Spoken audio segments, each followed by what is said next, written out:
খবর সংগ্রহ করতে গিয়ে ফের আক্রান্ত এবিপি আনন্দ, কাঠগড়ায় তৃণমূল। বাঁশ রড দিয়ে বেধড়ক মারধর এবিপি আনন্দর সাংবাদিককে। ঘটনার সূত্রপাত বৃহস্পতিবার রাতে। অভিযোগ, তৃণমূলের গোষ্ঠী সংঘর্ষের জেরে ব্যারাকপুর সদর বাজারে খুন হন সদ্য তৃণমূলে যোগ দেওয়া শিবু যাদবের অনুগামী জিতুলাল তাঁতি।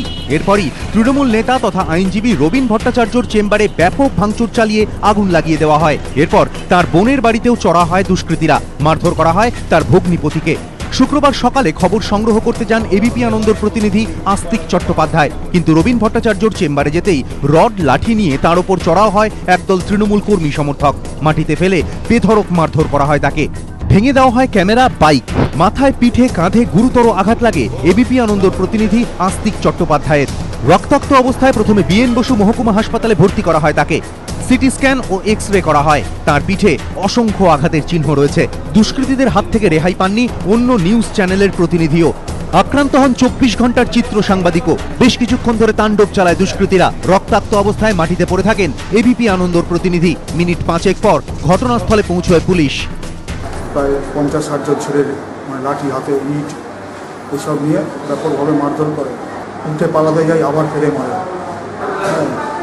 লাঠি ইট দিয়ে মারে, তারপরে লাঠি দিয়ে মারে।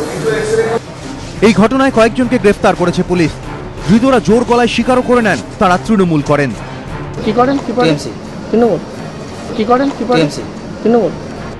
ঘটনার কড়া নিন্দা করেছেন মুখ্যমন্ত্রী। তিনি বলেছেন, যারা এই ঘটনা ঘটিয়েছে পুলিশকে নির্দেশ দিয়েছি তাদের বিরুদ্ধে অবিলম্বে কড়া ব্যবস্থা নিতে।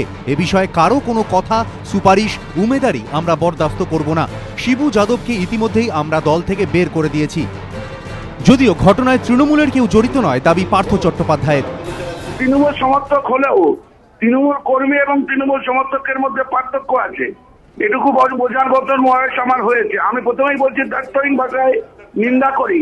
তৃণমূল কর্মীও যদি করে, সেই নামধারীদের বিরুদ্ধেও ব্যবস্থা নেওয়া হবে।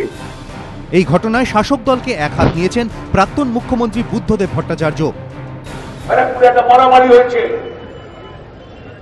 তৃণমূল নিয়ে মারামারি করেছে, করুক চাইছে করুক। দুজন সাংবাদিক কেমন মেরেছে, তাদের অবস্থা খুব কঠিন। আমি যেতে পারলে পারতাম, আমার ফিরে যেতে হবে, অন্য কাজ আছে। ঘটনার পর আহত আস্তিক চট্টোপাধ্যায়ের শারীরিক অবস্থার খোঁজ খবর নেন বিরোধী দলনেতা সূর্যকান্ত মিশ্র। সিটি স্ক্যানের রিপোর্ট নিয়ে উদ্বেগ প্রকাশ করেন তিনি। আস্তিক চট্টোপাধ্যায় তার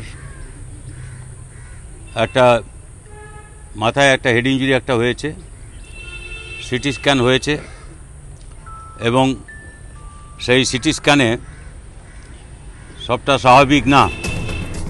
অভিযুক্তদের বিরুদ্ধে 307 ধারায় খুনের চেষ্টা, 325 ধারায় আঘাত, 506 ধারায় ভয় দেখানো, 427 ধারায় ক্ষতি ও 381 ধারায় চুরির মামলা রুজু করা হয়েছে।